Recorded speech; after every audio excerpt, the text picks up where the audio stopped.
It's time to give you 2Ds at one time. 2Ds coming at you. Is it so? 2Ds. I'm trying to do some math here. 2Ds. This is episode 6. Yeah. 7. 6 or so. I mean, a dozen, maybe a little over Ds already. A dozen Ds. A dozen Ds. That's too many Ds, dude. I don't care who you are. That's too many Ds. Listen, if you could personally have 2Ds attached to you, would you do it? No. No. One's enough. I would rather have one really good D than 2 Ds, because I'll be honest, I'm guessing the average gal doesn't want 2 Ds at one time. No. No. No, definitely not. So then you just have 1 D that's kind of hanging out. And then it's pointless, because you thought, unless you were in some kind of D industry, you know what I mean? Yeah. That's just too many Ds. Well, and then you have to think about the layout of them. Like, are they side by side or an over under? On top? Yeah. Like, I don't know. Yeah. Or if it was like on your elbow. Oh, dude, that would be so inconvenient. Yeah.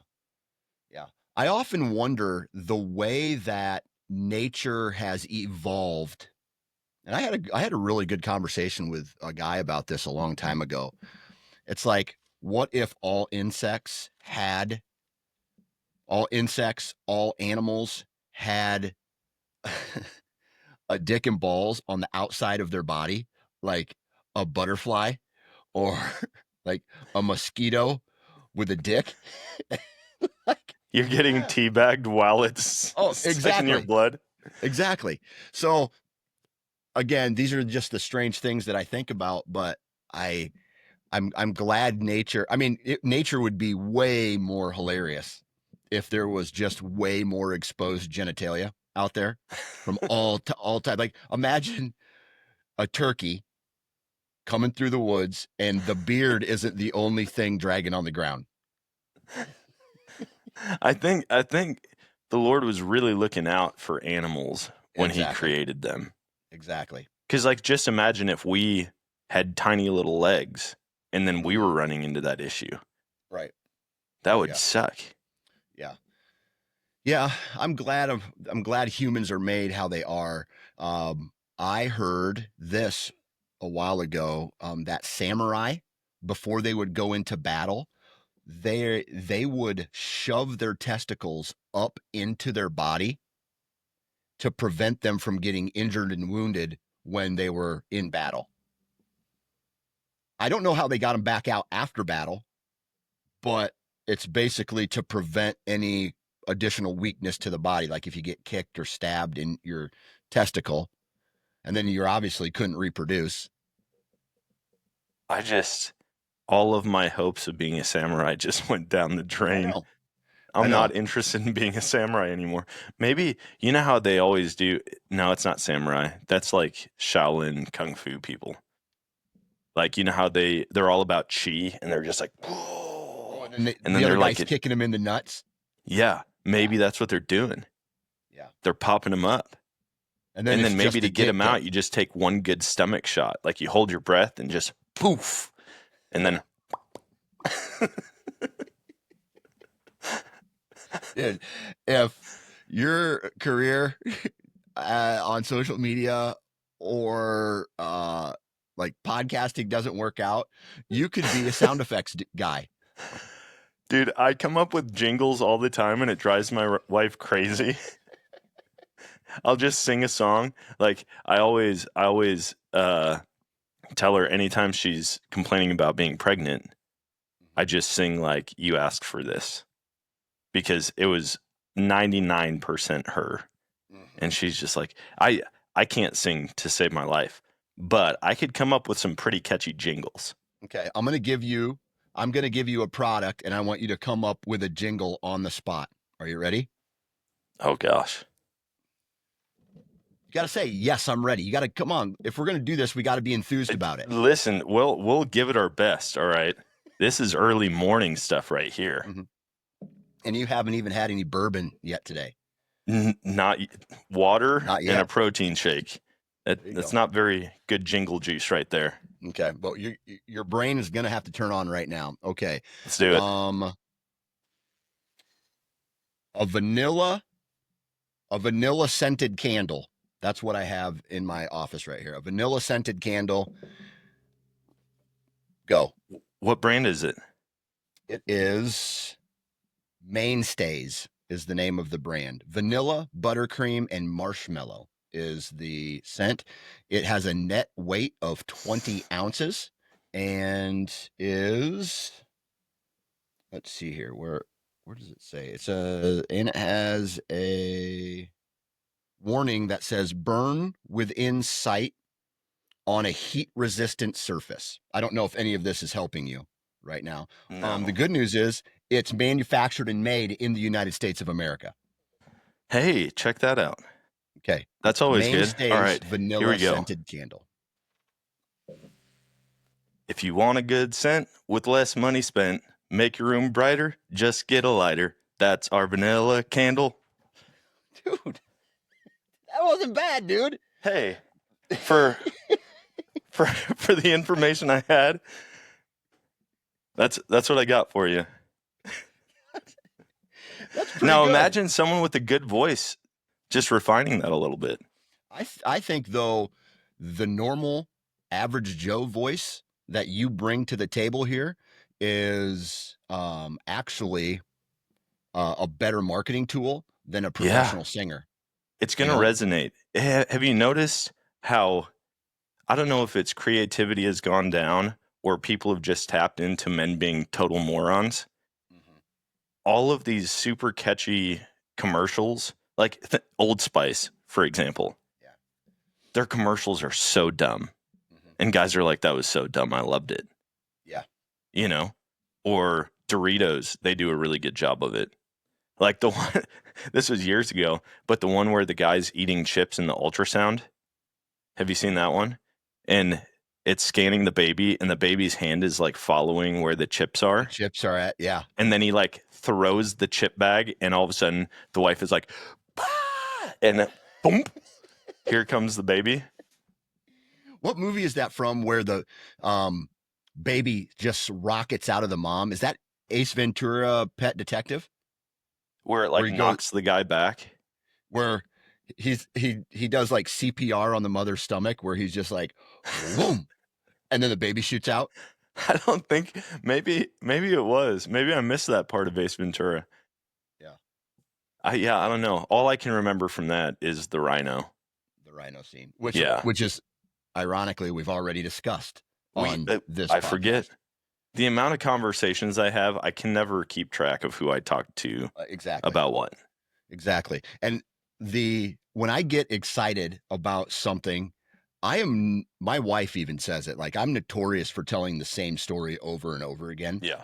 She is too. I know there's a couple of other relatives in my family that do the same thing, where it's literally the same story every single time I talk to them about whatever it is we're doing. So it's like if we're playing cards, there's a story that they tell about cards, and it's just the same thing over and over again.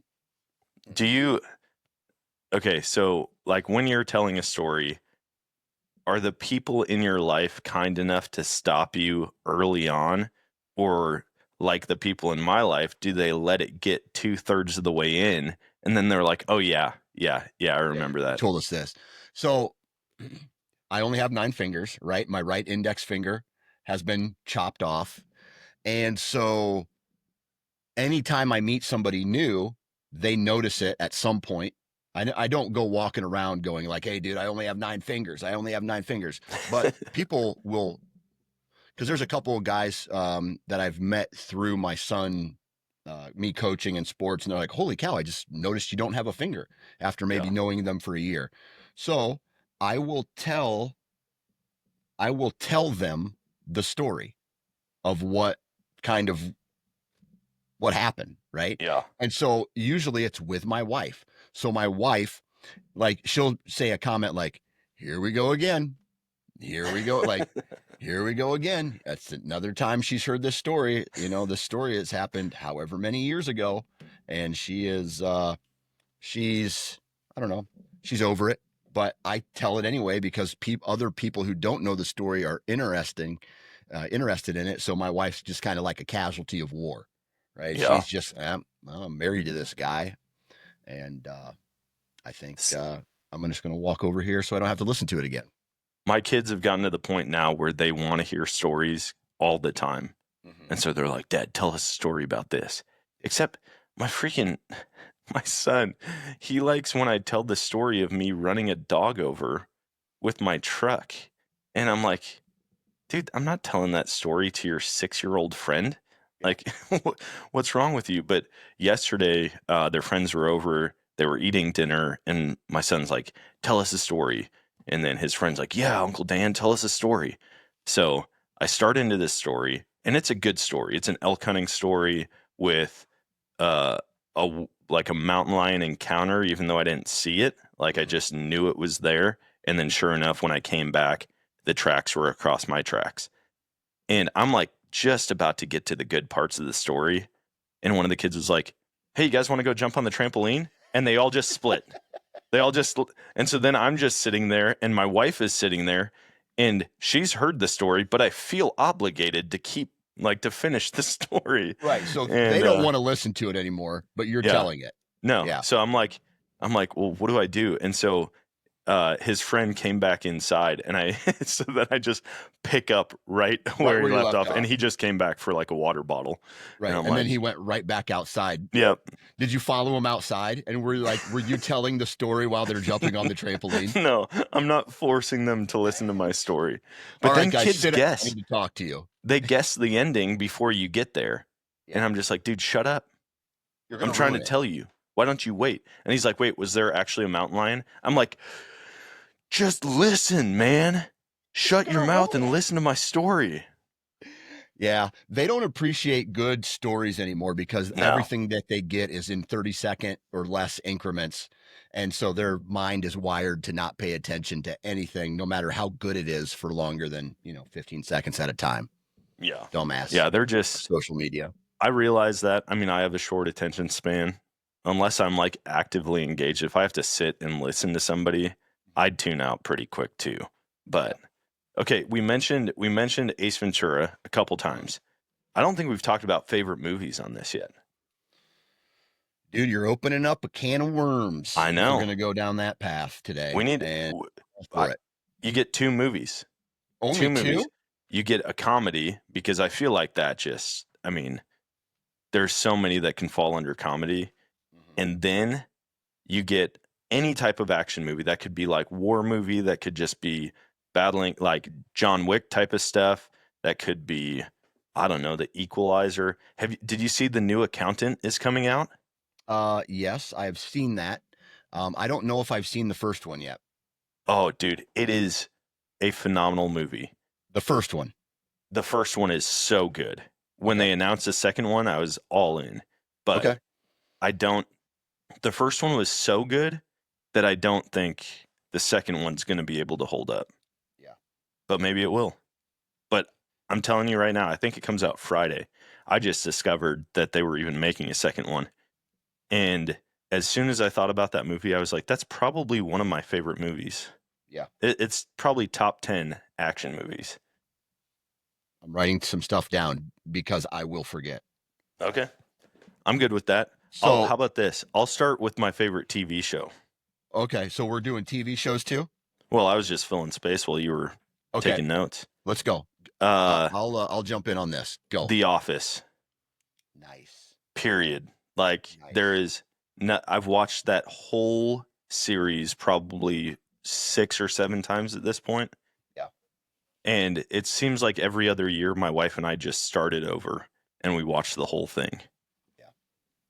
Yeah. That's dude, this is so hard for me because 3 instantly pop into my head. What are they? 3. Okay. I have 3. 2 of them are comedies. One is It's Always Sunny in Philadelphia. Okay. Dude, I've seen every episode. It's hilarious. Second, and the second one is also a comedy. It's called Eastbound and Down. Yep. Have you seen that? I haven't like watched either of those shows. I've seen episodes, but I haven't fully dove in. Yeah. Yeah. And then the other TV show, man, I could just sit here and name really good shows that I just like. And the other one is Game of Thrones. Okay. Another one I haven't watched. Dude, you're missing out. Have you seen Sons of Anarchy? I've seen Sons of Anarchy. I've seen basically all of Taylor Sheridan's stuff that he's put out recently. Mm-hmm. I watched Breaking Bad. Mm-hmm. But Sons I have and not seen Breaking Bad. Oh, dude. I know. Dive in. Okay, it's just like any one of these shows where like Sons did a really good job, like carrying a full story all the way through. Yep. Breaking Bad, I feel like it got to a point where they were just introducing villains every couple episodes. Yep. And then it was like, this is kind of turning into like CSI, Yeah. Like it could be better. But I will say, as a whole, it was really good. And then, yeah, all the Taylor Sheridan stuff that he's been putting out. Except I feel like that dude's not quite right in the head. I've noticed a trend with his shows where there is always some like real twisted sexual thing going on behind the scenes. You got to keep the audience. Every single show. Yeah. Yeah, you got to keep the audience somehow. And how do you do that? With beautiful women and action. And let me ask you a question here. Why was, we'll start with The Office. Why was The Office your favorite TV show? I think it was because of the quickness of the humor. Like, you walk away to get a soda out of the fridge and you miss something brilliant. Yeah. And so it's just like one after the next after the next. Also, the character development, like there's people in the whole first season that are nobodies. And then as the show goes on, you're like, wait a minute, that character's awesome. Like Creed. Creed is just one of the most underrated characters in all of TV. And you see that with character after character. And then the political correctness did not exist. Yeah. They just hit every genre, every religion, every demographic of people, and they just slayed all of them. Yeah. And I loved that aspect where I'm like, I can laugh about even though I'm a Christian, I can laugh about them making fun of the Christian, Angela, in the show, because I'm like, I know people just like her. They suck. Judgy. Yeah. They're just judgmental, but secretly she's having an affair.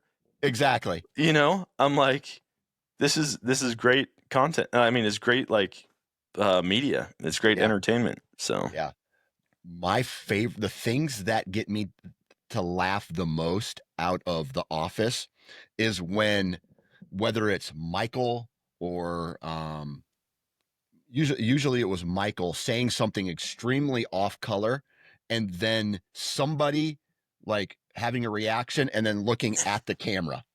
Yeah. Those to me were hilarious because it showed the real mockumentary style of where it's like these are real people, and real people they're not actors, they have reactions, and their reactions are so much that they're like, is this going to make it in, or are you recording this? Like, how is this guy going to keep his job after he says and does all of these things? Right. Yeah. So watching him do that, and then he gets called out and immediately starts to backpedal. Mm-hmm. It's just so that I feel like that's my life a lot of times where I say something. Even yesterday, we were signing all the documents for our will. Right. And so like we put together this whole will just in case anything happens. I feel like guys, once they get into mid-30s, start thinking a lot more about this. I had never done one before. And the lady who is helping us, she goes, hey, for these last documents, we have to have 2 witnesses. So they're going to come in. And she's like, I'm going to ask you this series of questions. And what we can't have you do is like joke while you're doing this, like while you're answering the questions. And you can't be like, oh man, I mean, I'm definitely under duress right now. Like she's forcing me to do. She's like, you can't make jokes about that. And I'm like, thank you for telling me that, because I would have definitely made jokes. I would have like I was already preparing jokes, and you have a she's like, note no. card you keep in your pocket that you just throw in the trash. Yeah. All right. I've never done a will, but I figured this audience would be good to test it out on. No. So Sam, I mean, I can just feel her eyes burning through me when she says no making jokes. And I'm like, I mean, totally valid. I would have joked about this. And those are just like the moments for me where I make a joke and like one person appreciates it and everybody else is like, oh, how did he really say that? Yeah. And I'm like, yeah, suck it. I don't care. Like, yeah, I like making people uncomfortable. That's like me and my buddy Lance whenever we were younger, and we would just say the dumbest thing. Or even a better example is my brother. Yeah. Like, we are very close to the exact same person, so much that it's a topic of conversation of how our mannerisms are exactly the same, our voice is exactly the same, we look fairly similar, and like everything that we do, our reactions are very, very, very close to each other's, and our wives talk about it all the time. Yeah. But like, I will burn an entire room of people and what they think of me in order to crack one joke that my brother will laugh at. Like, that's all I care about. That's all we care about, is trying to make each other laugh. Yep. It's very immature, but I'm an immature person. See, I don't have anything like really good that like I can just drop on my like trauma from my past where I can make people uncomfortable, right? But my brother does it with his past heroin addiction. He'll be like, dude, now I'm going to relapse. And none of my family thinks that's funny. Who would have thought like being addicted to heroin had so many upsides? Oh, so many. So there's light at the tunnel one way or another. Okay. Exactly. But then you can laugh at your addiction, you're good to go. There's this girl at our church, and it was super random. We had to go there for something the other day. I think we were helping hang up like an iPad stand or something. So I did a lot of the construction on the recent project, and we get there, and somehow Christmas comes up, and they're like, "Oh, dude, yeah, that would totally ruin Christmas." Well, she just straight up, I mean, like straight face goes, "I don't have anyone to spend Christmas with, so you couldn't make it any worse." And so a truth bomb, or is that? Oh no, that's joke? A truth bomb. Like, she doesn't really have family. Like, I think it was like pretty tragic stuff. Mm-hmm. And she just dropped that. And I look at the pastor, I look at one of the other guys, and they were just kind of like, and I just started laughing. And she just has that kind of sense of humor.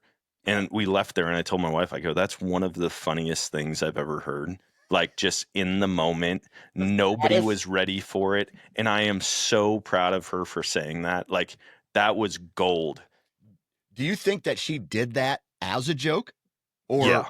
Or was it actually like, hey, because it could be hilarious, or it could be just really, really sad. Well, so she didn't laugh. She didn't laugh afterwards, but being around her, and like we've only known her for, I don't know, a handful of months, but I picked up on other things like that she said, and I'm like, that's really good. Like, that's funny stuff. And when you say, it's even more funny when you say it around people who don't understand or aren't expecting it, because now their wheels are turning going, wait, is she serious? Like, does she actually not have family? Why would she say that? Like, what a weird thing to say. And for me, I'm like, no, I kind of know this situation. And the fact that you guys don't makes it that much better, you know? So, or it's like when the kid in high school, someone would say like a your mom joke. Mm-hmm. And he's like, well, my mom's dead. And it's like, that might be true. It might not be true. Either way, it's hilarious. Like that's Because really yes. So I just envision your brother where you hang out with him a lot now. yeah. Yeah. Yeah. Okay. So when someone just in like a casual response to anything is like, "Oh, dude, that sucks," and then your brother is just like, "You know what sucks? Being addicted to heroin." And then he just pulls it out all the time. All the time. He does it with people that he is first meeting. I brought him to elk camp. I brought him to elk camp. Nobody knew who he was, but I was like, hey, like my one buddy Sean knew my brother, and I think maybe his brother. But I mean, we're in a wall tent with like 16 dudes. Yeah. And I was like, yeah, dude. I mean, I'm hoping to get my brother an elk this week. And he's like, I hope you do, because if you don't, I'm probably gonna relapse. And the whole room went quiet except for my buddy Sean, my buddy Shane, and myself. And we're just dying laughing. So then my brother keeps on making addiction jokes and heroin jokes. And then everyone's starting to feel comfortable. Well, then one of the guys, Bo, he cracks a joke. He's like, oh, yeah, can't have you shooting up out on the mountain. And my brother goes, dude, that's not funny. Dude, I love that because It's so good. it's a bit, right? It's a Yeah. bit. He just lures people in to being comfortable with them, Yep. and then he's just like straight faced, dude. Not cool, dude. Not cool. That's dude. That You is can just awesome. feel all the oxygen leave the tent. Oh, dude, that is hilarious. That's And hilarious. he's really good. Like he's been through some serious crap. So when he wants to put on a straight face, he can. And so then he says that, I burst into laughter. I smack him on the arm, and he just looks at me like, no. I'm pissed. No. And so then everyone is like getting to the point where they're like, oh, wait, no, that wasn't funny. And people start to apologize to him. Yeah, it just kept rolling, man. And I'm like, man, like I kind of envy people with trauma like that they can tap into for comedy. Yeah. He's like a mobster in the mobster movies where they are just real serious. Like, I'm gonna cut off your fucking head and I'm gonna kill your family. And then comes back, he's, I'm just busting your balls. I wouldn't do it. So you don't know if they're serious or if this is a joke or what it is. But when you can do that, oh my God, that's hilarious, man. Oh, and he's got it down. I mean, he's had practice for years, and he was in a rehab for 12 months. So like they all have this material, right? Like they're all doing it, and they're not even doing it amongst each other. They're doing it to the staff. So they're like, dude, is there any way we can like order some pizza tonight? Like we're sick of, the donated food in the fridge. Can we order some pizza? And they're like, no, man, we're not ordering pizza tonight. And they're like, dude, you saying no just makes me want to shoot up. And they're like, yeah, dude, I felt the same way as soon as he said no. And so then they're all like, dude, it's so good. But I mean, all the staff members were previous addicts also. So they're like, dude, shut up. They know, yeah. They're just like, dude, you're not pulling that crap with me. Because I pulled it before you. Yeah, dude, I quit heroin before you even started, man. It's almost like, yeah, I liked this band before they were even cool, dude. Uh-huh. I was doing heroin before it was even popular. Yeah. Oh man, I love it. Yeah. So that type of humor, I love it, and I think that's why I like The Office so much. I love it how you tied that right back in. Just right back in. Well, I'm still curious what your movies are. Yeah, dude. I got to tell you a story before I go into the movies, though. All right. So this was several years ago, okay? And there was about four of us who would always hang out during the rut. Okay, so for people who are listening to this that don't know who we are, Dan and I, we're serious. You'd call us serious hunters, right? Yeah. Yeah, we really like to hunt. We have other endeavors that are very heavily focused in the outdoors and hunting and stuff like this. So that just kind of lets you know who we are. But so during November is the deer breeding season, and that's when a lot of people like to spend the most time in the woods trying to hunt deer. Yeah. And so we had this one buddy who he was trying, he's one of these guys who he tried really hard to be cool and fit in just about any scenario, right? And so as a joke, me and this other guy, we're like, we used to call small deer, small bucks, small antlers, dinks. Okay, well, Yep. that's just a dink. We're not going to shoot it, just a small dink. And so we were like, one day we just joked that let's call them Larrys. Let's just call them Larrys and see what happens. Right. And Is the that this dude's reason, name? no, Oh, it's something different, but it was just let's try to change the name of something to like an inside joke or something and say it so often that we get the other guy to start saying it because he thinks it's cool. And then we will just be like, what are you talking about, dude? And so what we did was we were just like, oh, dude, nothing but Larry's today. We saw some Larry's, we got some Larry, we saw a couple Larry's. That's about it. And this guy's like, what's a Larry? Small deer, dude. Like, we made it seem like he's the only person like, not how do you using not it. know this? Yeah. And so it took maybe like a week. And then at the end of the week, he's like, yeah, dude, just saw a couple Larry's. And we're like, what? A couple what? Dinks? A couple small deer? And oh my God, he's just like, he was so confused. And we're just like, you douchebag. Like, you try so, our test worked, right? You try so Yep. hard to be cool and change who you are, and then we just burnt the shit out. I don't know. Maybe that was more cruel than it was, No, but he was our buddy, and we just, I don't know. I thought dude, I it thought takes it a was lot fucking to be hilarious. too cruel to a group of buddies. Right. Like we roast people. So when we did the whole podcast meetup a couple years back, Yep. and we got the dandies, Yep. I was like, I'm stealing this idea. So all of us guys for guys night, we hang out Thursday nights, and I was like, dude, I'm doing a guys night Christmas party this year. So I made dandies for everyone. And we've got a buddy like that who he doesn't necessarily like say things to fit in, but he'll be like, "Oh yeah, I remember that." And we're like, "You weren't there." Like, you weren't there, dude. And he's like, "No, I was. I remember." And we're like, "But you weren't."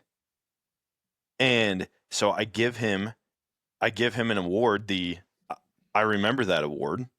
And it's like, this guy remembers every single story, and he was on every single trip that he wasn't on.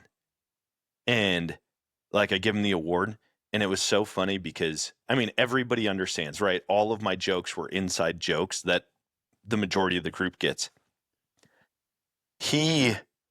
As soon as I'm done, we go and sit down. We're just hanging out.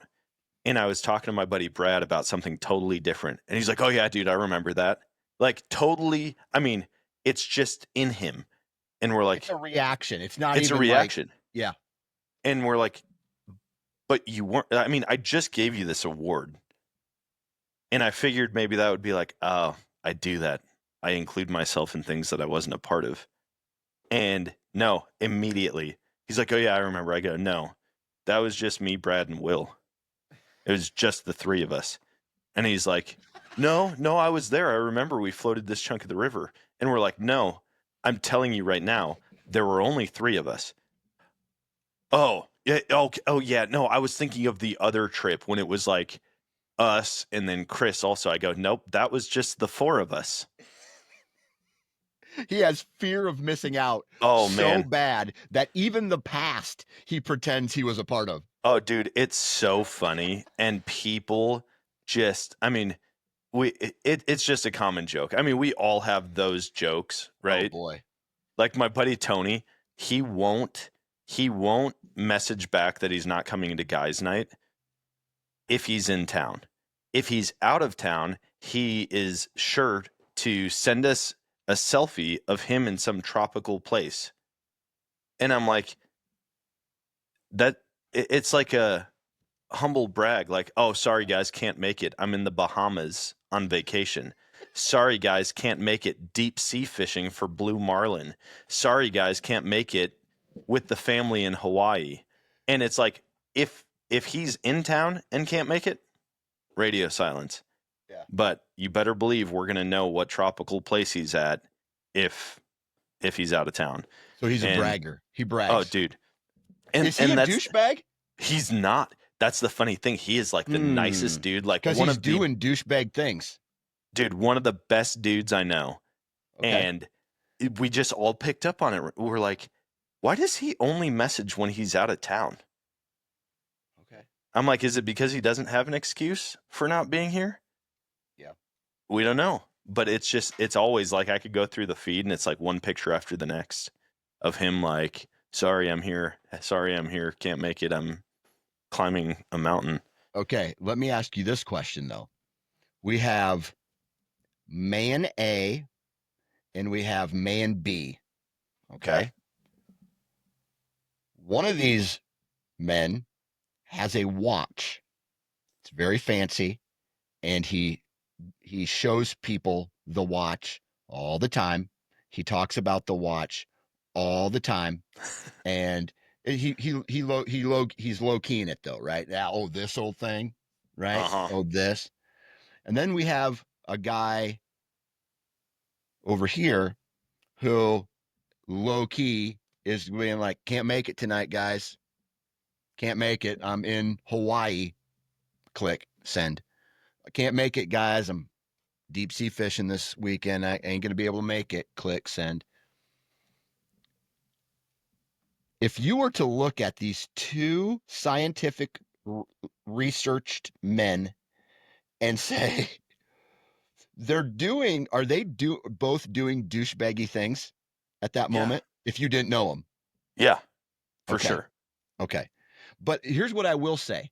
And that is that I also do douchebaggy things, and my friends sometimes call me out for it, and I do the same thing to my friends. It doesn't mean that you're not a douchebag if you like your buddy. He does douchebag things. You're still gonna like him, right? Yep. Because guys all kind of have their own way of being douchebag. Oh, we all do it in different ways. Right.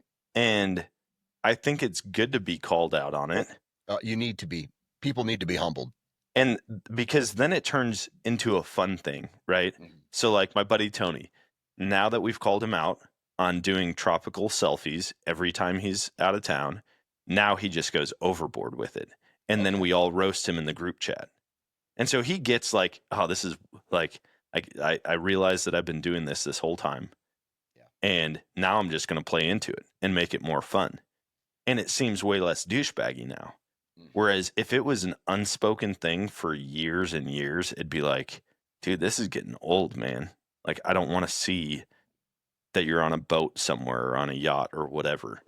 And then same thing with the watch. I mean, like that buddy, the funny thing is, I feel like if you call the watch guy out, he quits wearing the watch. He doesn't double down and wear two watches at the same time. I think he quits wearing the watch, and I think he buys a cheaper watch that's still a high end for like a lower class person. Like instead of just getting a Walmart watch, he's still going to get like I don't know what like a mid-level watch is. But he'll spend like $120 on a watch instead of maybe $1,500 or a couple thousand. And so it's just like, oh yeah, no, man, and he'll play it off like he was going to switch anyways. Right. I feel like the watch guy is a different level. Yeah. I could agree with you. And the fact, so if somebody calls you out for being a douchebag, let's say with a watch, right? And you're flexing it in front of people and shining it, and then someone calls you out for it. I think the only way to approach the next step is to double down on something, because if you retract, that means that they're right about their assumption of you. You are a huge douchebag, and now it makes you look worse. if that happened to me, I would wear 2, 3, 4 watches the next time we hung out. And then it can be a joke, right? It's Yeah. like, oh, you think I'm a douchebag then? Look at how many reasons I'm a douchebag now. And it turns funny instead of sad. Yep.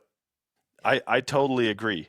I just don't think that dude is in the right mindset to pick up on that and make it funny. You're right. You're right. Yeah. I think that dude actually stops hanging out with the group for a short amount of time and finds other people to show his watch off to. It's like, wait, dude, where's Carl? We haven't seen Carl in a while. Yeah. Dude, I don't know. We'll hit him up. And then everybody has to affirm him enough to be like, dude, we miss you, man. And then finally he shows back up. But he's not wearing that watch. Or he's ghosting the original friend group, and then the friend group, let's say, goes out, and it's one of those like Bizarro World Seinfeld episodes where they go out and they see a friend hanging out with a very similar group, but it's new to that guy. So he's Yeah. now a part of another group that thinks his watch is cool. Yeah, he's just sitting there like, Oh, this old thing? Yeah. $2,000. At what point I does a just watch picked it up. become too expensive? Dude, I don't know. I don't think I'd ever pay $150 for a watch. Yeah. I have no desire. Like these guys who are like, oh man, it's $1 million watch. And be like, does it keep time better? Yeah. No, it's a fashion accessory at that point. Yeah. It wouldn't. And now I don't me, even view you as a man because you are spending a lot of money to be more fashionable. Yeah. That's financially irresponsible is what that is.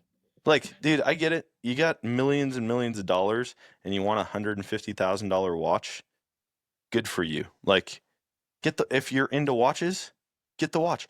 I told my wife one day, I go, because I've seen like, excuse me, assassin movies, hitman movies. I'm like, I've always wanted that nightstand where I like open it up and I pick out my watch for the day. I pick out my pocket knife. I pick out my pistol that I'm going to carry. I'm like, I don't know. There's just something like, man, that's kind of cool. Like that's baller. But I'm not just buying one watch. Like I'll buy a bunch of fake watches. I don't care. I don't wear them. Like just to have that, I'm like, that would just be kind of cool. I like the idea of it. But as far, I'm just not a watch guy. I couldn't care less. Yeah. Yeah. Okay. Movie, right? I'm gonna. I like how like caveman like your transitions are. Yeah, extremely blunt. Okay, cool. Watches now. Movie. Dude, I'll tell you what. If I won't even get mad if someone calls me a Neanderthal or calls me a caveman, because I honestly think I'm closer to that than any type of sophisticated human that there is. Right? Yeah. I wish that I was thinking about this the other day. What if we actually we couldn't think anymore? We had to say everything that pops up in our brain out loud. So there's no internal monologue. So it's like, here's the only example that I know. I am in the gym, I'm working out, and one of those girls wearing those tight little shorts, and because I go to a gym where the young girls are wearing damn near nothing at all. Okay. And if I didn't have that internal monologue, like it'd be like, God damn, dude. Nice. Holy shit. God damn. Dude, it'd be like Liar Liar. Exactly. The movie. You remember that when he's on the on the elevator and she says something to him and he's like, your boobs are huge. And she's like, excuse me. He goes, oh, I mean, I want to squeeze him. I want to suck him. Mama. Oh yeah. Jim Carrey. Like, yes. Yeah. That's exactly what you're talking about. Like, you just have to be honest with all of your thoughts always. Yep. I'll tell you what would happen. nobody would have a job, everybody would be divorced, and people people would be in jail like crazy because they'd be like, dude, I want to just kill this guy right now. And he's like, did Yeah. you just say you're going to kill me? Yeah. Yeah. You know? And again, another place, just walking through anywhere, and you're just like, what a douchebag, right? Like, how many times do you go into public and in your head you say something, you look at a girl and uh or whether she's beautiful or maybe she's thick or whatever the case is, and you're making a comment internally about every single person that you see based off of how, or have you ever been in a conversation with somebody and you don't want to be there, and you're Oh, just like yeah. in your head, you're just like, shut the fuck up. Like, that's what's going on in your head, but Yeah. externally, you're like, oh yeah, awesome, cool. Yeah, awesome, cool, man. Great. Good to Could I see you, man. please get away from this wet blanket right now? Exactly. Like, this guy is not entertaining. I just, dude, it would be a dangerous, dangerous world. Like, Yeah. all of civilization would break down if that was the case. Hmm. I mean, it just wouldn't go well. And you look at, I don't know if you've seen any like British shows, especially like British reality TV. Like they say things to each other that Americans would fight, like fist fight over. Hmm. And that's just how they are. But they're still not saying everything. Right. And they're getting heated. And like when I see those shows and these people are just like, I mean, nobody is trying to be super polite, if that makes sense. They're Right. just this is how it is. This is what we say. So my wife did sign language in college, and I did she's too. like a semester away from her master's in sign language. And I would go, and they had these things called silent nights where like even people like hearing people would come and you couldn't talk. They'd be like, "Hey, we're turning off our voices right now." And then you would just have to pick up on stuff. And it was pretty cool. Like I picked up on a lot, and Sam was showing me, like teaching me a ton. And one thing she said is deaf people are very blunt. They don't beat around the bush. They say what they're thinking, Mhm. and or they sign what they're thinking. And they they'll straight up be like, "You're a lot fatter than you were last time I saw you." And it's like, How awkward. what?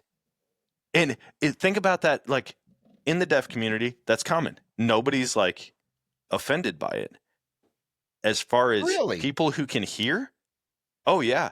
And so like when you go into that situation and you're not used to that type of bluntness, it's just like, oh crap, this is weird, but then you just get used to it. And that's just how they communicate. It's wild. And so they'll just be like, did something happen to your face? You look like something happened to your face. I can't figure it out, but there's something different and it's not good.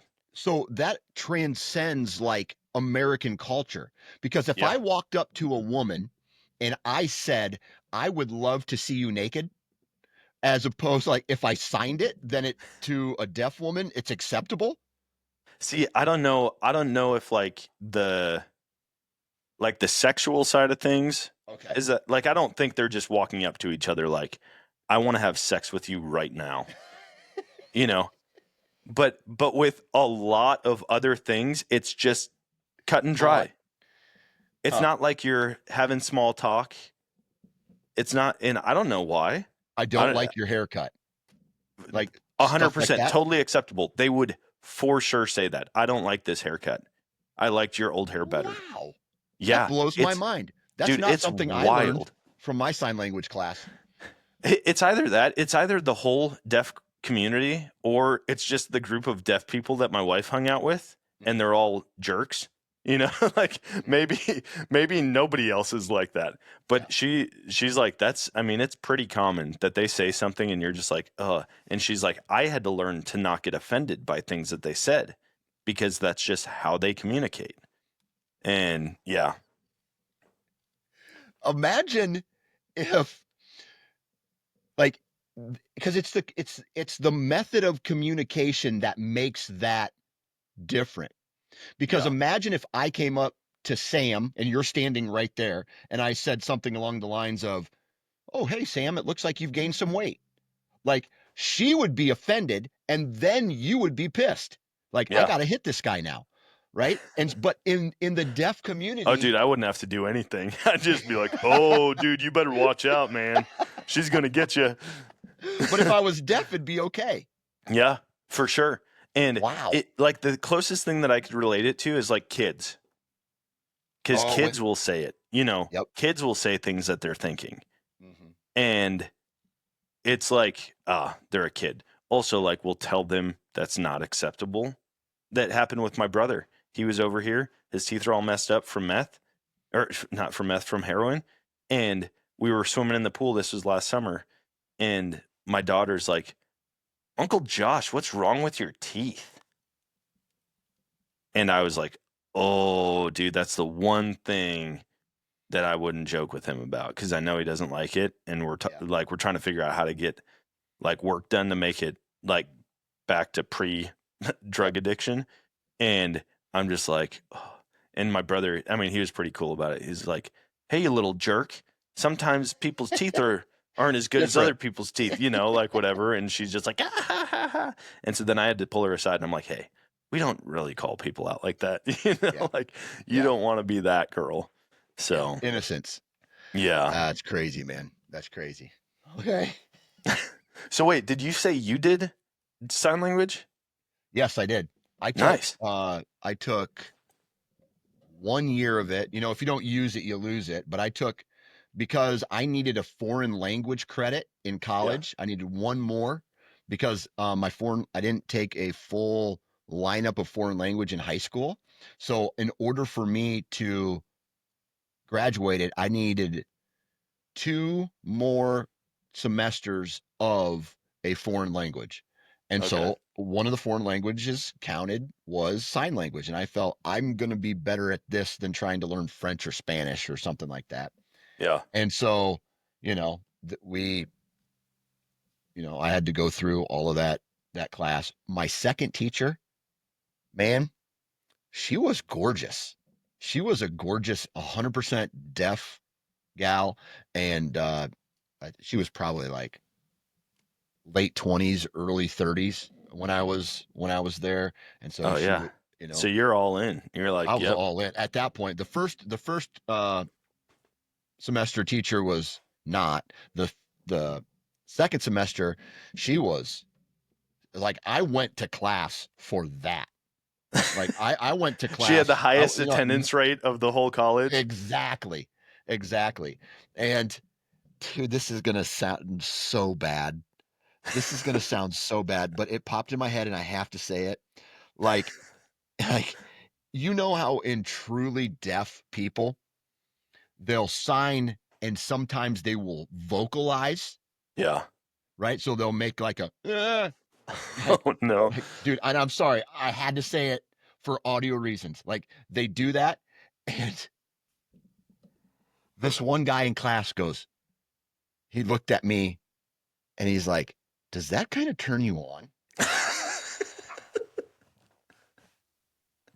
And I was like, "Kind of does." Like it kind of does. Oh, dude. I don't know how I felt about that, but I was like, college is meant to explore new things and feelings and you're coming And to you're take classes with hot professors. who are deaf and make kind of erotic noises when they are like doing their thing. It had me like it woke me up to I think I might be attracted to more than a certain type of person. Like I looked at her and I go, I could date her. I would learn sign language for her. I would date a deaf girl. I don't know. You're just attracted to hot people. That's exactly It's what it not was. like you're broadening your horizons. She's just hot. And her ears not working doesn't change the fact that she's hot. I think You're what you right. actually I think what you actually discovered is that you're shallow. Exactly. That's it. As a And to mud make puddle, it my friend. better, the dude with only 9 fingers picks the one language that you have Exactly. to use your hands. Like the max Exactly. you could get was 90% in Yep. that class. People were confused because I was stuttering all the time when I was signing. He's saying things, but he's missing certain letters. You have a lisp in sign language. That's what it was. A stutter, or like, I wonder if you say you use a word, but the finger's gone. So it's like, instead of Mississippi, it's a pippy or something like that. And it's just like, oh my gosh. oh, shit. It's so good. So I had an experience in college also. My buddy came to me and he goes, dude, do you want to go do this workout class with me? And I was like, sure. And he's like, dude, the instructor is so hot. And I'm like, okay. I'm like, when are we going? He's like, 5 a.m. And I'm like, you got to be kidding me. This is stupid. I'm like, I'm going to go play wingman for my buddy at 5 a.m. with this instructor who probably is not even remotely interested, right? So we show up. Wait a second. He asked you to come play wingman with all intentions of trying to get her number?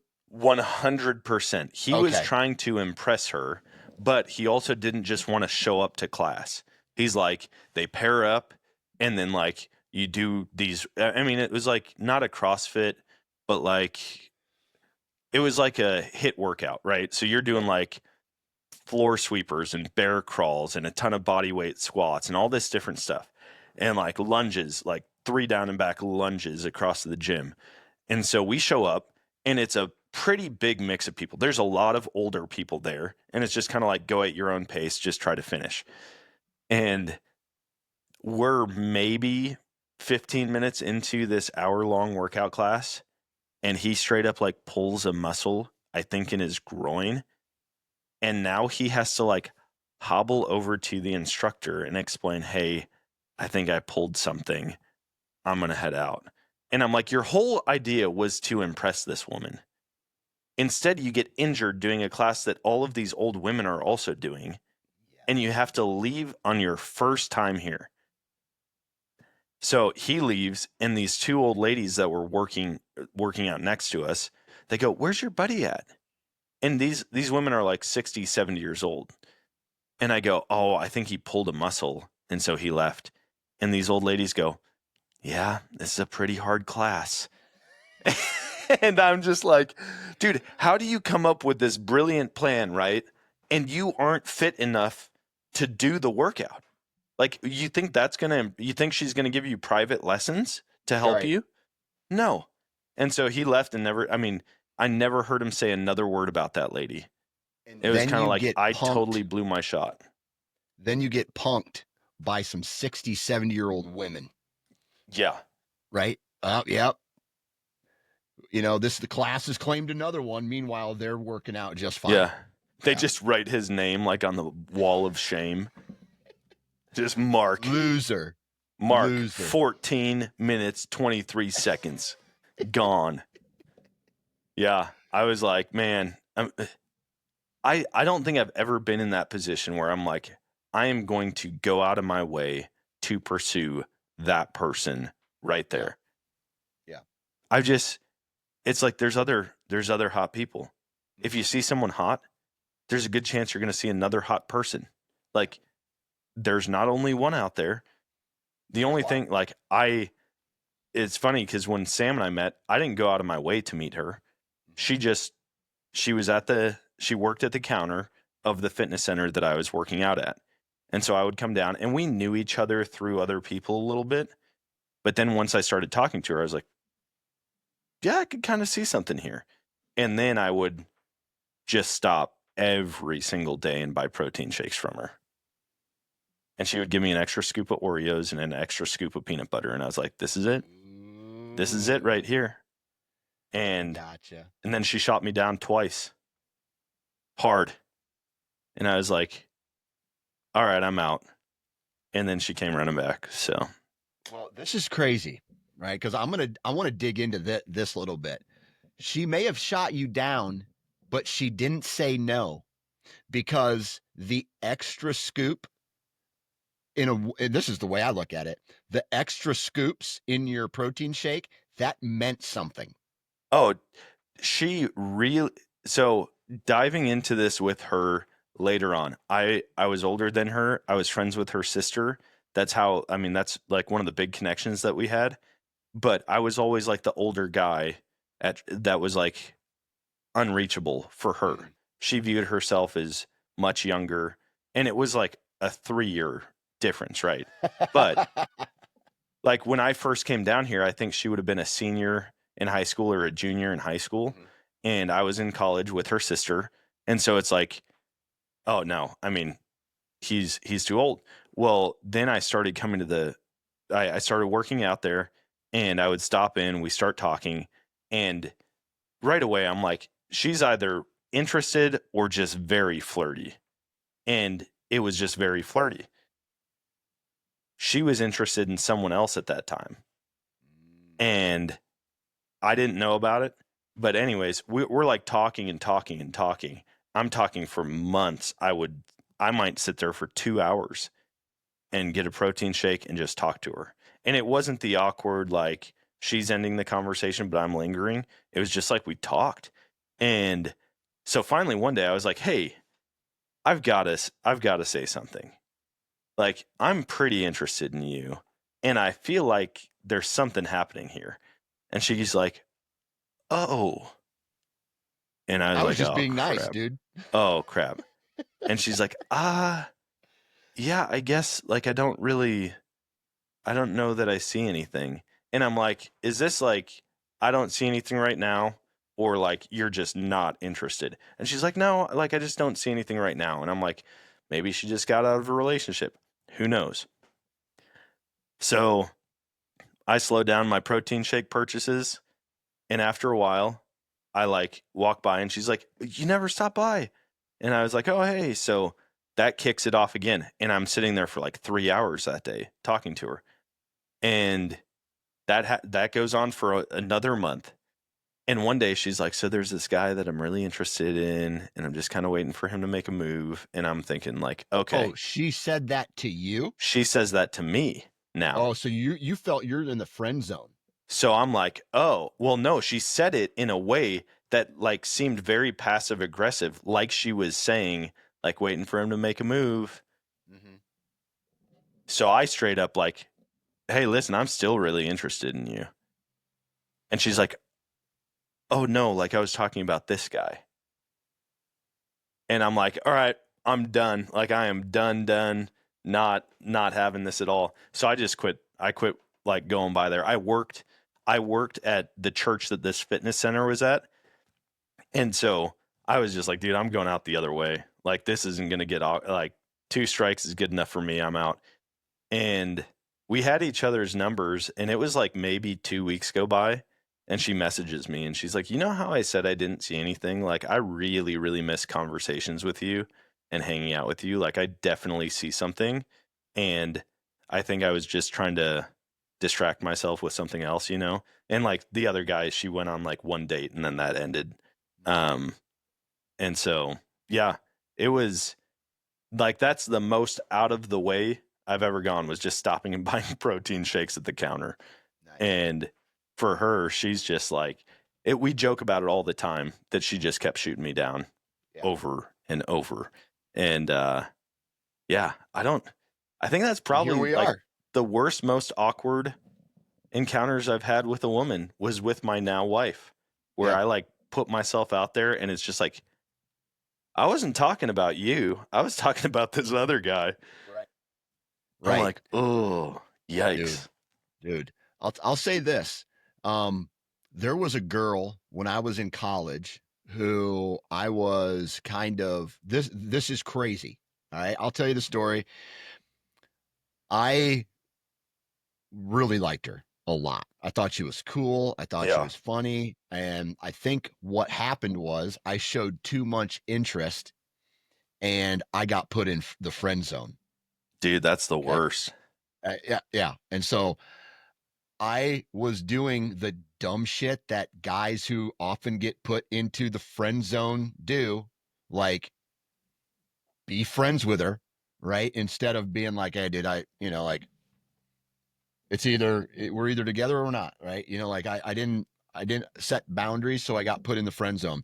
And so meanwhile, I got to experience and watch her go through all these fucking douchebag dudes, right? While we were in college. And then Yep. even after college, and then she would call me and she'd be like, "Oh my God, like this guy." And I'm just like, at one point, throughout this whole process, I was like, "Listen, I think you're an amazing person. I really, really like you. I would be doing, I sounded like a punk, like a bitch, right? Saying, I'll do all this stuff. And then finally, she shot me down so many times where I was just done. Like I was like, well, I'm How many hung up times are we on, talking? oh dude, probably like 5, 6, 7 over the course of like, I don't know. Like I told her how I felt about her quite a few times. And she Dang. told me how she felt about me quite a few times. And so I got struck down by this chick, right? And so what happened was, like, she got married and then she got a divorce and then she kind of I don't know, some things happened, and and so she actually became friends with my wife was dating this guy before me, and that girl who I'm talking about came in and kind of broke up that relationship, which made my wife single. And so then Dang. I started, yeah. And so I started doing this thing with my wife where we started hanging out. And like at one point this girl moved out to go live with the girl that my wife was, or the guy that my wife was dating. And then she got engaged to him, and then that didn't work out.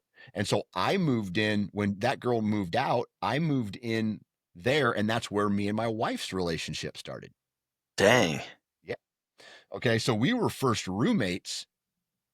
So then here's this point in the story that I felt like I don't want to say I kind of got even, but there was a moment where that girl, after that relationship dissolved and some time went by, and me and my wife we might have even been engaged, maybe not engaged quite yet. I'm not sure, but we were several months into our relationship, and she came and she spent the night at our apartment, and my wife left the room, and this girl started crying about how her um life had turned out. And she said, like, I feel like I've made a mistake. And she was saying it to me. I'm guessing about how, like, I'm a nice guy. I think over the course of the years, I didn't see that. I wish I would have, type of deal. And I was just like, tough shit, I guess. Like, I got somebody now. Like, I got somebody. Yeah. I'm happy with this person. Yep. And I think it kind of woke her up about Dude, a women couple. want what they can't have though, too. I know. It's so weird. It was so Dude, weird to me. I was like, they see that you're happy and you're dating, mhm, and now they're attracted to you. Like, I have yeah. seen that multiple times where it's like, as soon as I'm dating someone, it seems like all of these girls are interested. Before There's that, something wrong with that, big time. oh, for sure. But also, I don't know if it was a movie or where I heard it. It was talking about relationships, and it said, whoever cares the least holds all the power. Yeah. And I'm like, dude, that couldn't be more true. Like you said, you're getting friend zone, you're putting it all out there. Hey, I'm interested, I'm interested, I'm interested. I wonder if you had been like, oh, hey, what's up? And you almost put her in the friend zone right out of the gate, if that would have just like immediately sparked a, wait, what? Like, Yeah. why doesn't he want me? You Yeah. know? I feel Yeah, like dude, there are some that's serious real. psychological things to dating and to women that we'll probably never fully figure out. But I know a guy who he for a while, I don't think he's not like that anymore, but for a while he moved to Chicago, okay? And he was bringing chicks home throughout the entire week, right? And he had yeah, girls call him and they were stopping by and they were just all the time, right? And it was because this is going to sound distorted, but he just didn't give a fuck. Like yeah, he treated these women as if they were replaceable, and they got excited about that. They wanted to be around him because he treated these girls kind of like throwaway, right? dude. I'm going to have It, sex with you and then you're gone, but they still kept coming back, and he did the same thing with them over and over again. And he's just like, yeah, nothing's ever going to happen. You're just kind of like a fling. I'm not interested. And that is what brought them to this guy. And I was yeah, just like, blows my mind. So you're telling me everything that I was taught and how to treat women, I need to be, if I want more opportunities with women, I need to treat them like shit? yeah, It dude. It blows my sucks. mind. That's why they say the nice guys finish last. That's the And truth, it's dude. like It is like the I was truth. never. I had 3 older sisters. I learned like you're not a jerk to women. Period. Like I never treated women like that. But there's a certain level of just not being interested Yeah. that is attractive. Like you don't have to treat them poorly, but if you go all in right away, they're not going to be interested. Yeah. Whereas if you friend zone them, like I saw that multiple times with people where we'd hang out in groups and then all of a sudden these girls are wanting to hang out more and more, but I'm not interested in them, which really did make them want, it's like they wanted to change my mind. Like this is why you should be interested. Yeah. And that happens with Sam. Like she sees I think one of the reasons that like The Bachelor is such a big deal for women is because they see all these women and they're like, I could be better for that guy. I think something mentally in them goes like, if I was in this group of women, this is how I would handle this. This is He what I would would pick do. me. He would Yeah, pick me because exactly. that's the same kind of arrogance, though, that men have.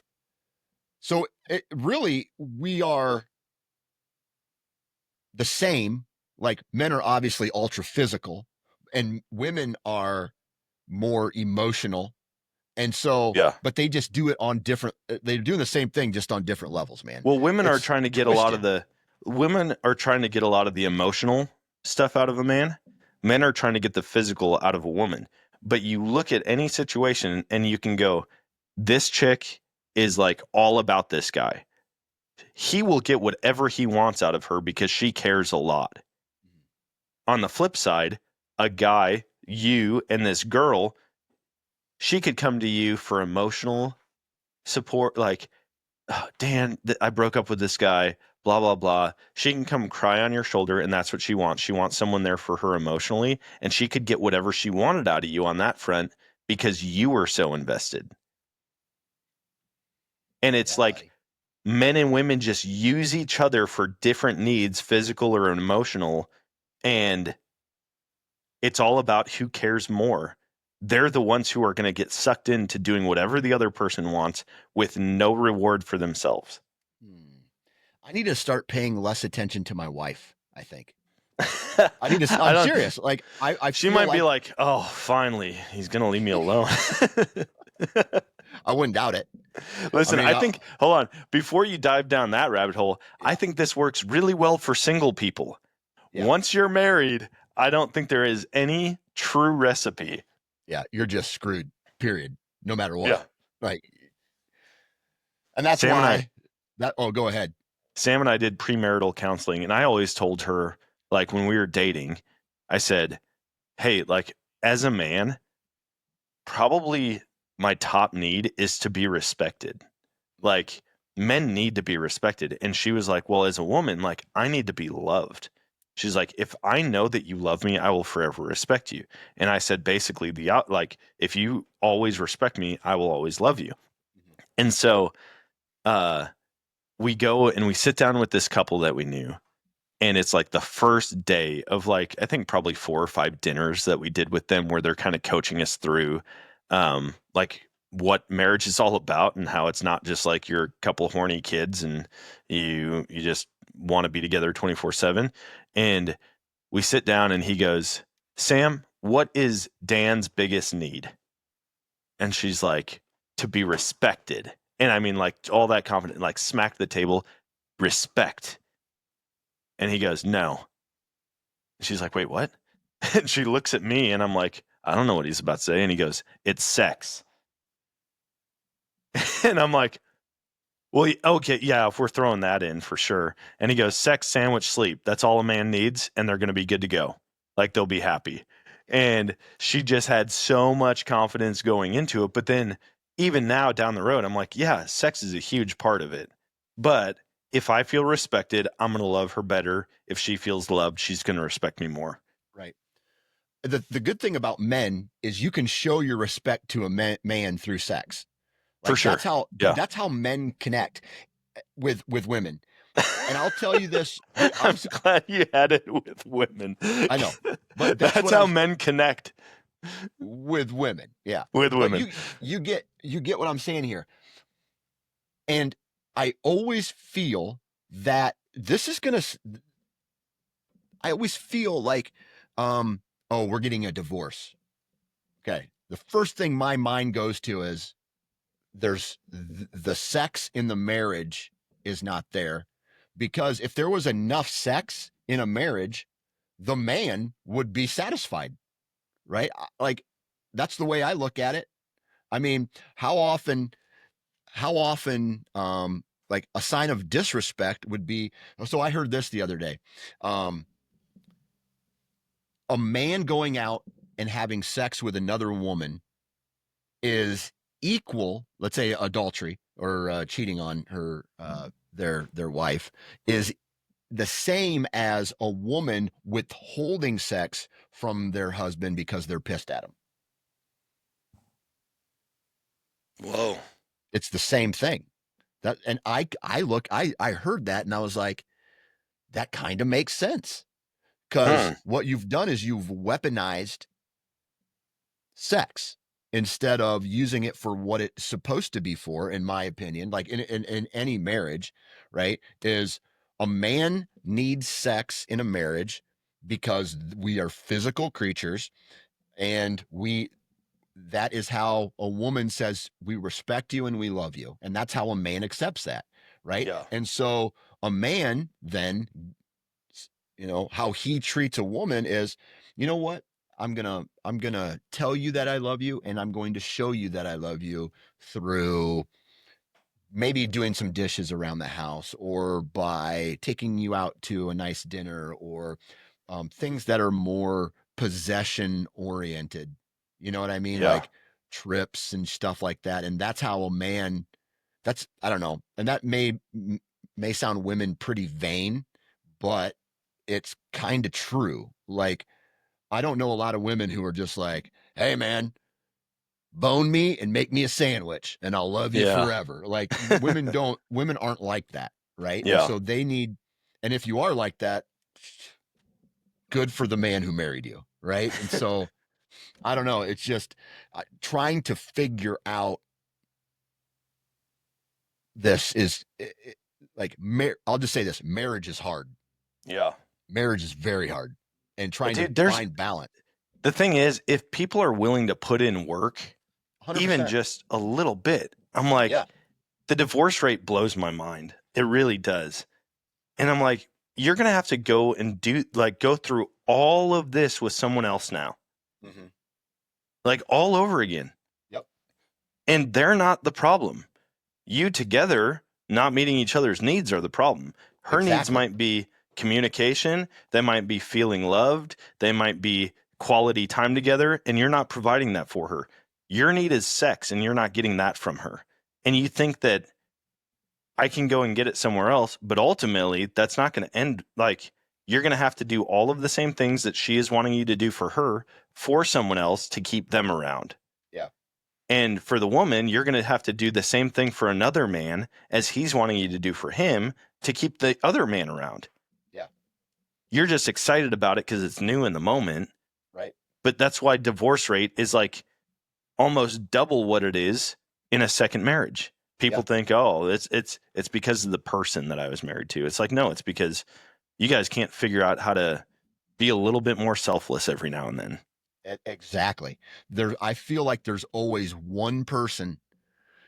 I feel like one of my son's friends' parents got divorced recently, and they said it just wasn't working out. They kind of split, and they like the message, the marketing that came out of that divorce was like, oh, we're just kind of lost interest in each other.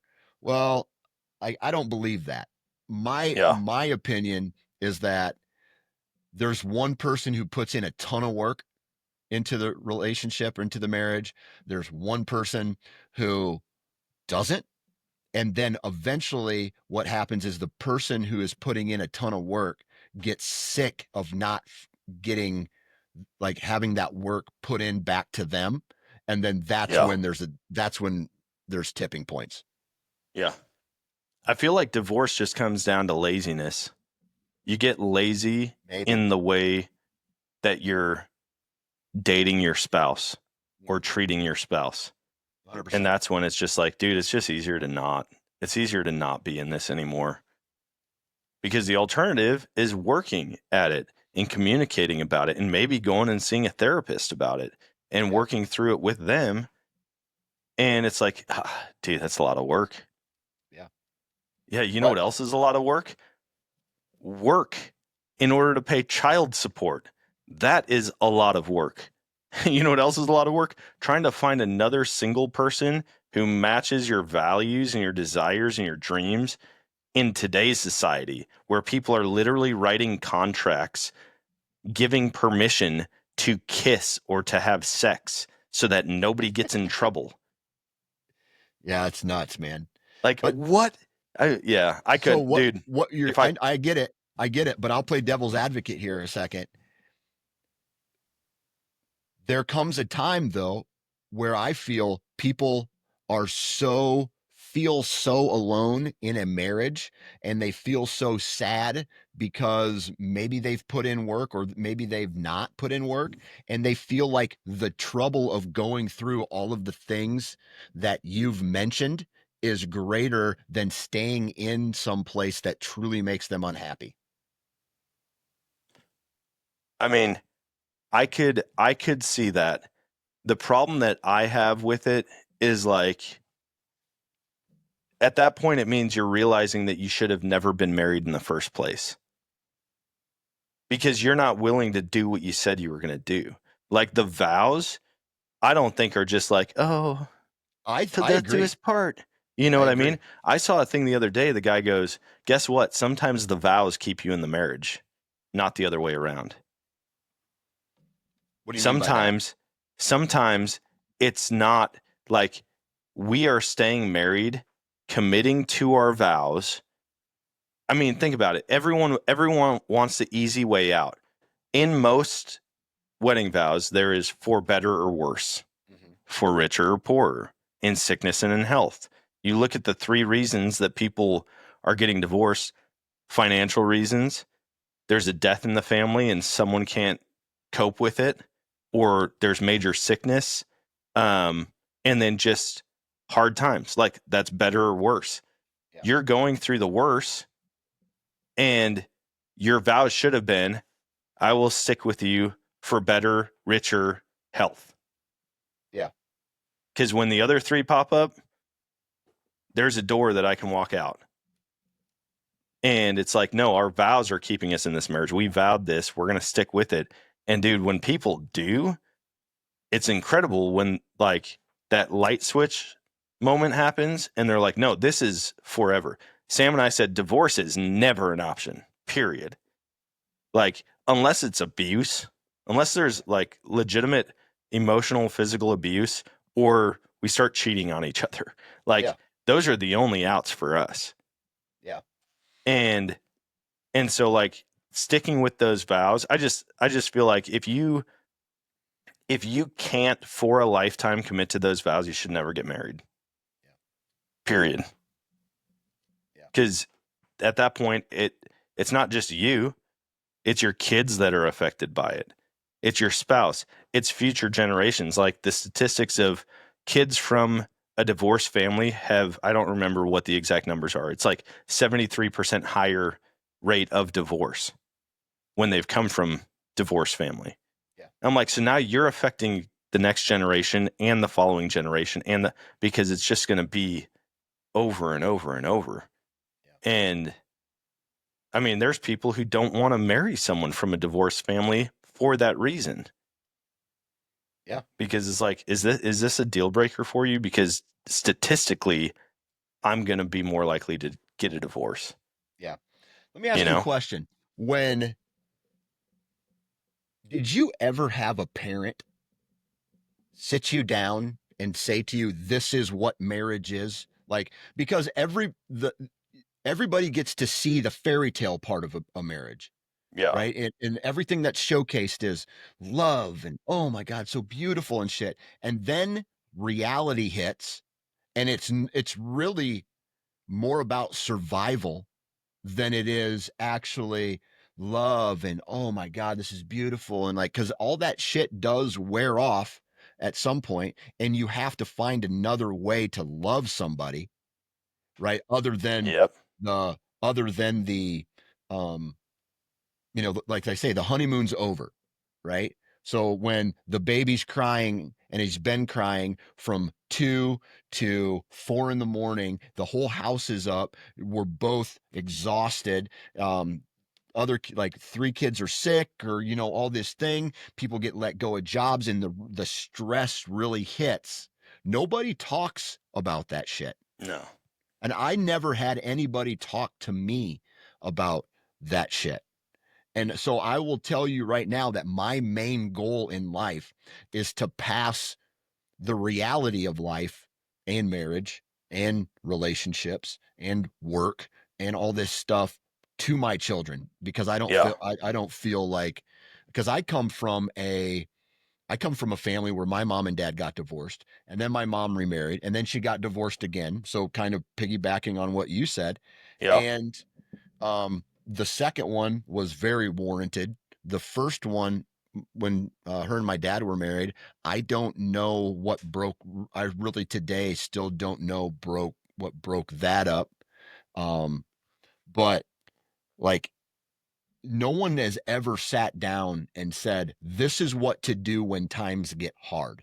Or the other thing is, honestly, and I'm not sure if I've talked about this to you. It might have been on a previous episode. I don't think men talk to their daughters, or women talk to their daughters, about how a woman should treat a man. The conversation always revolves around how a man should treat a woman, but no one ever says this is what a man needs. Do you want to, like, I don't, dude, I don't want to have that conversation with my daughter. Like, I know, but it's will important. I down the road? Absolutely. Will that be very beneficial to her down the road? But it's like, a man is always thinking about protecting his daughter, and men know the problems with men, right? Yep. And so it's like, dude, to address that with my daughter, that sucks. But it's the best thing that I can do for her. Yeah. What did you say? Not at 9 years old. I mean, when they get into the age where, like, serious relationships, like my father-in-law, my wife told me that her and her dad had a talk one time, and it went as this. It went, boys are only after one thing, and that's what's in your pants, and that is it. And so he was very blunt about that, about how men only want one thing, and whatever the case is.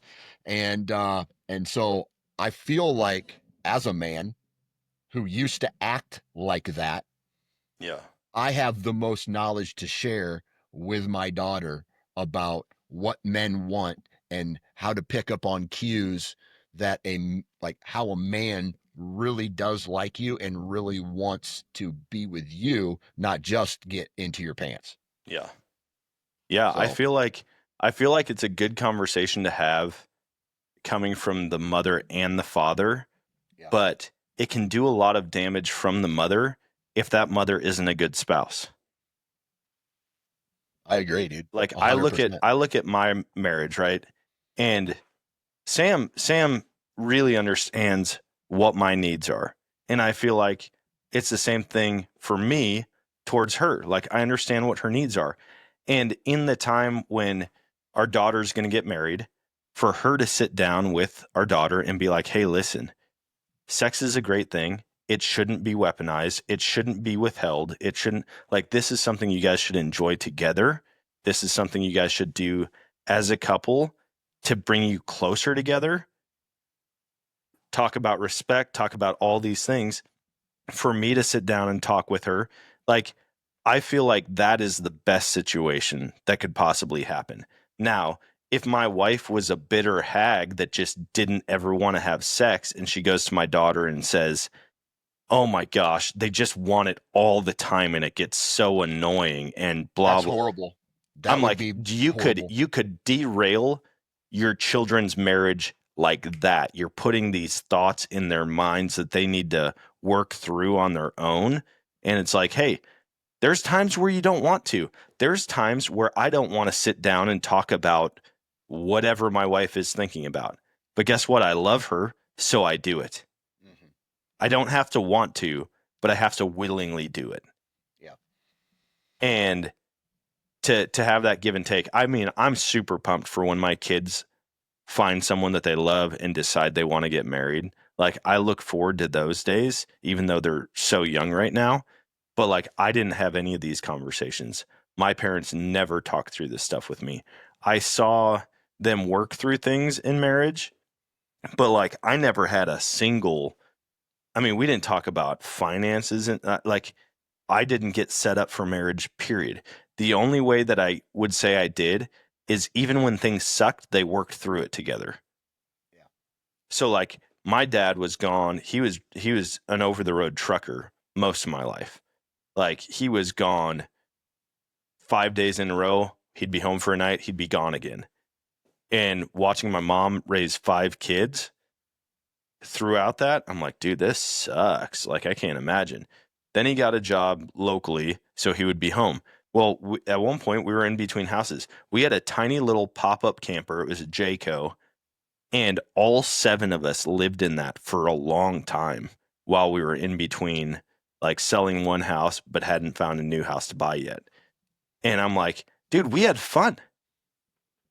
Like there were seven of us in a camper, and we had fun. Like we'd go outside and do stuff. We'd go actually camping. We'd go to the lake. We'd go all these different places. And I'm like, dude, even when life sucks, like I can't imagine. I mean, we lived in an RV, but it was by choice. Like to be forced into that situation, I can't imagine like keeping a marriage strong through that. Now, I will Oh yeah. say they lasted until all the kids were out of the house. Then they Okay. split. Okay. So do you feel like that they stayed together just for the kids? I think at that point, it was kind of like, okay, and it's a very common thing when all the kids are out of the house that boom, you're out. But when the kids become the focus of your relationship, that's an easy out. There's no more kids. We don't really have a relationship. We don't really love each other anymore. We're done. For me, I told my wife, I'm like, dude, the kids are never going to be the center, period. My number one priority is you. The kids are secondary to that. Like we were together before, we're going to be together after, and we're going to teach our kids how to have a healthy marriage, period. That's going to be hard for a lot of people. It is. That's going to be That very sucks. hard. A lot of people think that the kids are the center, and they're just not. It's not, the design is not that way. Your kids aren't till death do us part. Your kids are meant to leave the house and make their own family. So why would everything you do be for the people who are only there temporarily? Yeah. Yeah, dude. I Anyways, like dude, we dropped some truth bombs on this episode. I know, but the thing about it is that's everything you said in my opinion is correct. And there's like the other thing is like I feel the thing that ruins a lot of marriages is comparison. Yep. Oh my God. And that's one thing that frustrates me the most probably in my marriage is, um, oh, it must be nice to go on these vacations. It must be nice to, my friend went on these vacations. It must be nice and stuff like that.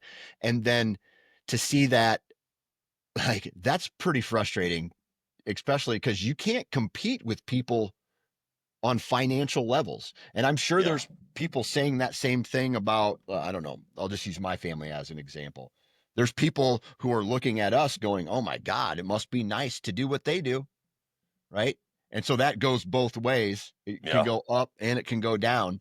And I feel like when people start to compare their life to other people's lives, it is just a wound that just keeps getting worse and worse and worse until one person, they may not be saying it, but with their actions and their thoughts they're thinking this, my spouse is not providing me with the life that I want. Yeah. Instead of working together to try to achieve the life you want, you're relying 100% on somebody else to make you happy, and that is impossible. Yeah. It's impossible. So Well, and you, especially with social media and how readily available other people's life highlights are, mhm, you got to realize you're not seeing the crap. mhm. People are always like, "Oh man, it'd be so nice to go to Florida all the time. It'd be so nice to buy a brand new house and renovate a backyard and blah blah blah." And it's like, you know, it's not as fun being up till 12:30 editing videos, having conversations about content, what we're going to put out. They see, "Oh, you're a content creator. You pull the camera out and that's all you do for work." And it's like, dude, the thousands of emails, the conversations with partners over and over, figuring out your schedule, saying, hey, we have to create this content on this day so that we can post it on this day. Hopefully, we'll have analytics by this day, send it off to the management company by this day. I mean, like, people see highlights from everything, whether it's your work, whether it's your vacations, your relationship, from your dog. Like, you're showing your dog with a bow on its head for Easter. You didn't show how it shredded 3 of your couch cushions last week, you know? I would have And shown so it, and then I would people have showed a just, picture of me kicking the dog. yeah, but people only see that and that's what they think reality is, and it's not. Yeah. Everybody Yep. has bad days. So, Yep. That's a fact. dude, good conversation. I got to bounce. I got to go pick up lunch and bring it to my daughter at school and go have lunch with her. So, Hey, that's awesome. Good conversation. We dropped a lot of truth bombs today, my friend. this was good. It wasn't as like crazy and funny as normal, and we didn't even get to your movie list. No, but But we'll shelf it, like they say we'll in the show, yeah, corporate world. Let's shelf it, and then we'll talk about it next week. yeah, that sounds good. All right, Dan. Later, everyone. See ya.